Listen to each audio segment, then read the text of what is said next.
All right, Gemini, I knew somebody was going to get this. But with soulmate, damn, man. So, black cat, fortune meets opportunity. So basically what's happening here is that good luck is crossing your path, first of all, which is great. But it's going to create an opportunity that you need to take advantage of in order for you to have more good luck and more good things happen. But once this opportunity presents itself with soulmate, you're not going to be beating around the bush anymore and piddle farting around. You're going to be telling somebody exactly how you feel. There's no more playing games here. Soulmate is not about, for this deck, two people that have the soulmate connection. It's about you being honest with yourself about how you truly feel. So facing your true feelings, no longer living a lie, speaking your truth, authenticity, new truths, all of that comes into play here with soulmate. But it's all because of an opportunity that's coming through to you. All right, Gemini, here is your overall, the Two of Wands. So, I don't know. I kind of get the feeling with this one that some of you don't really know what you need to do. I think that you have like an idea of how you want to go about acting towards something, because the Two of Wands is, you have your own world in your hands. What the hell are you going to do with it, right? Now, a lot of times this can show that there are two different courses of action that you can take. A lot of times it can show that people are not decided yet on the action that they want to take. You know, because the twos represent the choices, but this is very specifically about the choice to act and act with passion towards something, right? So maybe not ready yet, not quite ready to do something or act towards something. Your card, I'm telling you, I don't know how many times I've seen it already this week. Man, the Lovers, and there you are. And it's such a beautiful card. I don't care what deck you look at. You and Aquarius, I'm telling you. The Lovers is the past coming through. Beyond that being you, we're talking about possibly a major relationship and choices that are being made in that relationship, or major life choices here. Oh boy. Nobody's immune from it, I'm telling you. Nobody seems to be immune. I think Aries is the only one that I don't think I've seen any major relationship issues going on. I don't think I've seen the Lovers this much. Oh my God. Yeah. Now, the Knight of Cups. In the present moment, immediately I'm going like, okay, so what's here? The Knight of Cups. You're talking about somebody that is coming toward you, wanting to have an emotional experience with you, which would make sense why you may be on the fence, especially if for some of you, you're already in a relationship, right? But, you know, I would have to see the Hierophant to suggest commitment. But the Lovers, you know, this is a major life event for you. And it's a major choice to act toward, you know, something that's going to create, hopefully for you, a long-lasting relationship. But the Knight of Cups, the thing that I say with this is I love him, but I don't, because this is about somebody who does what they feel in the moment. So actions are important with the Knight of Cups. Your words are great, but are you going to follow through on that? Now, for some of you, it's really about the choice on whether or not you are going to present that offer. So an offer may be coming to you, or this may be the action that you are considering taking right now. But it is the messenger of love and romance, you know. And then you have the Lovers. I mean, come on. But besides that, right, again, being a general reading, it could be here that you're making a major life choice with the Lovers. You know, temptation or moral high ground. Do you do what you feel like is right for you, or do you take the temptation to do something different?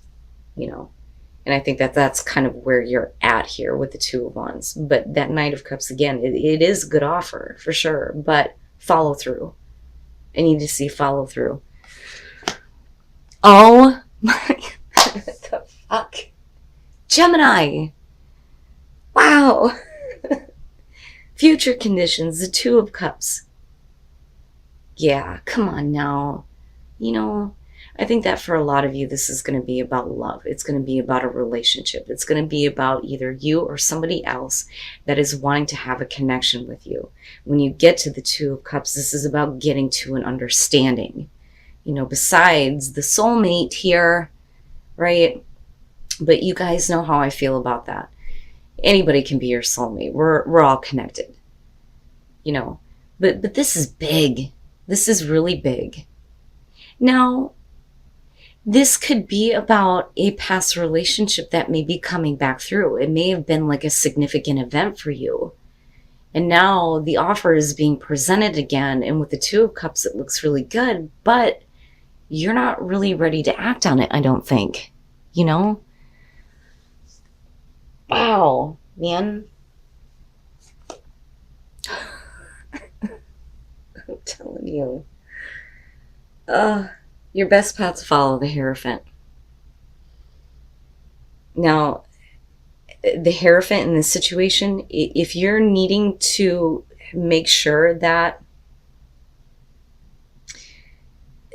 this relationship, how do I put this? Okay, so it's like you have this offer coming through to you, right? But it's about follow through. Your best path to follow is talking about commitment, the traditional values in a relationship. So, and when I say that, I don't mean man and wife, because as far as I'm concerned, and I have strong beliefs on that, it shouldn't matter what the fucking meat suit looks like. If you love somebody, you love somebody, and that's it. But I mean that we're talking about, everybody knows that we're together. We're going to make plans here to make a commitment to each other, monogamous relationship, right? That's everything that's going on with the Hierophant. But I look at that Two of Wands and I think if you can't make the commitment, then maybe you need to think about the action that you're about to take. Or if they can't, it's one or the other. Man, in your environment, the Emperor. Okay. So, the Emperor, first of all, is about control, right? Order and control out of chaos. But this could definitely be, how you are feeling. Meaning that for some of you, you may be questioning, who is in control here? Are you in control of what's happening? Or are you needing to take control and present an offer? Now, and here's the other thing. For those of you who are already in a very significant relationship, this is like, having romance kind of like restored here. But somebody needs to follow through on that action. But it looks like you get to a place here where, there is an understanding, the bond is like deepened, right? Now, for those of you who are looking at a new relationship, you may have been focused on love for a long time. Now you have, the opportunity here to take control and follow through on where your heart is leading you, because that's the other part of the Knight of Cups, But it still looks really good. But this could also represent, the person that you're dealing with. And, that combination right there is a little bit iffy for me, And it makes me wonder if that some of you aren't dealing with a situation or relationship where the both of you are not actually seeing eye to eye on, where you kind of want this relationship to go. Because again, you're looking at commitment with the Hierophant. And not only that, but there is a right way to do this. And it could be that somebody needs to get control over themselves or get control over their life here before they start presenting shit to you. Wow, man. Oh my God, Gemini. Your hopes and fears, the Ten of Cups, right? The happily ever after. Happy home, happy life, happy relationship. And that's what you're hoping for. And there's no reason why you can't have that.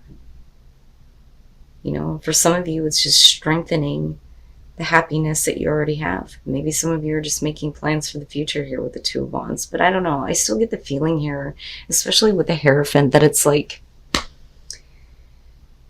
again, follow through. I want to take action towards these plans, but you have to make sure that this is going to be, a commitment, right? And there is a right way to do things. But that's beautiful, right? Most people never experience that.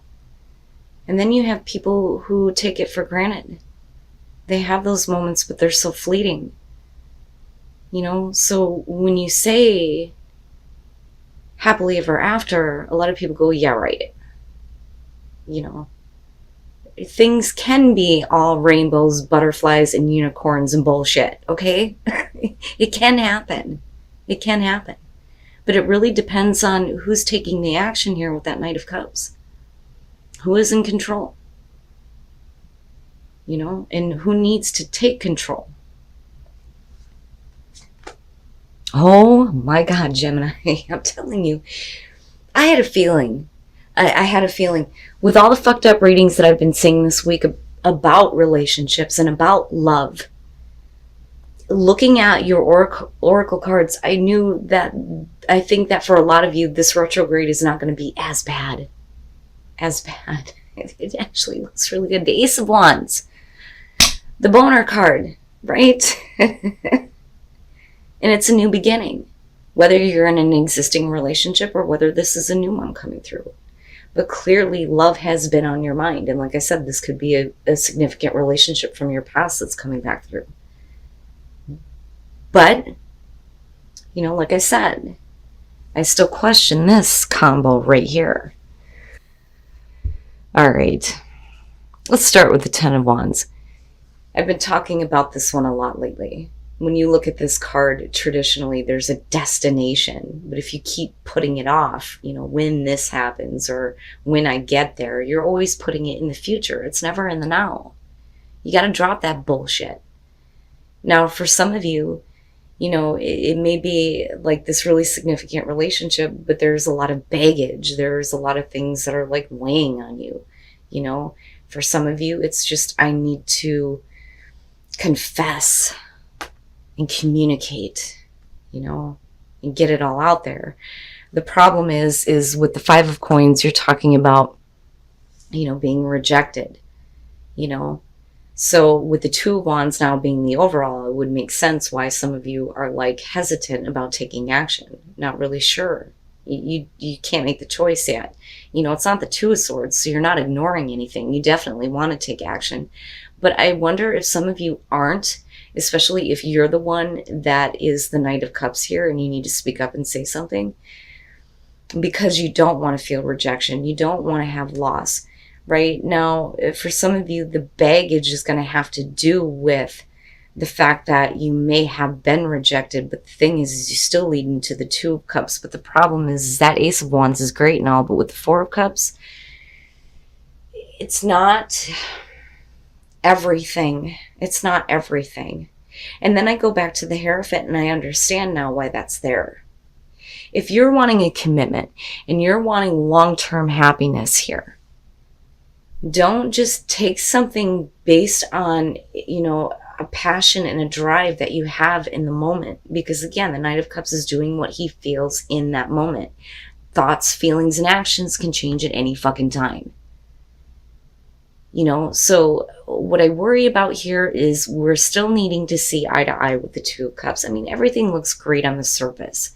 These are just the details that you need to work out before you can actually start acting toward the type of relationship that you want with that Two of Cups and with someone in particular. Wow, man. That Four of Cups is like, that's not exactly what I was wanting. It would make sense that it's the Ace of Wands that's representing that. Because I always say, I love the Ace of Swords because it's truth. My mother always said the truth will set you free. I love the Ace of Pentacles because it's sustainability. It takes you the long haul. It's secure. There is continued growth, or at least the potential for that if you take advantage of it. The Ace of Wands and the Ace of Cups, I'm sorry, but the Ace of Wands, you can burn through passion like that, and it can be gone. The Ace of Cups can fucking drain out. Your cup runneth over till it's empty, right? I would be careful. I would just be careful, especially for those of you who've been really focused on relationships. Now, if you're, like I said before, if you're already in a committed relationship, this is otherwise a really happy situation, but something needs to be restored or renewed, right? There needs to be at least some kind of a connection being made, and this looks great, but is it going to be something that's going to be long lasting for you, right? Can you stick to that commitment? Can you continue to stick to that commitment and take control and start following through on actions? Or, do you need to look at this and go, if they can't do it and they can't get control over how they're feeling, then maybe I need to look at this commitment. And maybe a different course of action needs to be taken. But you still lead into the Ace of Wands, but it's not going to be, and I hate to say this, everything looks so good. It's not going to be everything that you had expected. Because you're talking about boredom, emotional apathy. The Ace of Cups is being handed to you, but it's like you don't see it, or it's just not good enough. And that would make sense if you're dealing with somebody who needs to get control over, what they're doing and how they're feeling. And then assurance. And I laugh when I see that because I understand, but I think in this case, it's serious this time. You really want to have assurance from the person that you're dealing with that this is going to be something more than the garbage that you've dealt with before. Straight up. Especially if you've dealt with rejection from somebody before and now they want to come back through. It better be all or nothing. And fucking Venus and Scorpio, I'm telling you. But your solar plexus. The only way that you're going to feel better about your sense of self, your identity, and your sense of direction, especially in love, in relationships, is if you speak the truth, right? Or face the truth here. But what is the truth for you? And it may be that you're needing the truth from this person about how they feel, what they're wanting, what they're expecting. But you also need assurance. So you're not going to be like the fool here. You're not just going to have faith on, whatever they're coming to you with in the moment. I want to make sure. And I want the truth so that I know that I'm headed in the right direction. And then answering the call, the time is now. The Knight of Cups. So, and again, we're not looking at the short term. We're looking at what is going to bring you long-lasting happiness. But you're going to have to step back from this situation and look at the bigger picture. But you have to be willing to start speaking up about how you feel. Now is the time, right? But answering the call. And like I said, I think for some of you, it's going to be a relationship coming back through, which is very possible. It's almost like they're literally calling you like, okay, now it's time to, start talking and start speaking truthfully about how we feel and what we want. But you need to do it from a place where you're looking at the future.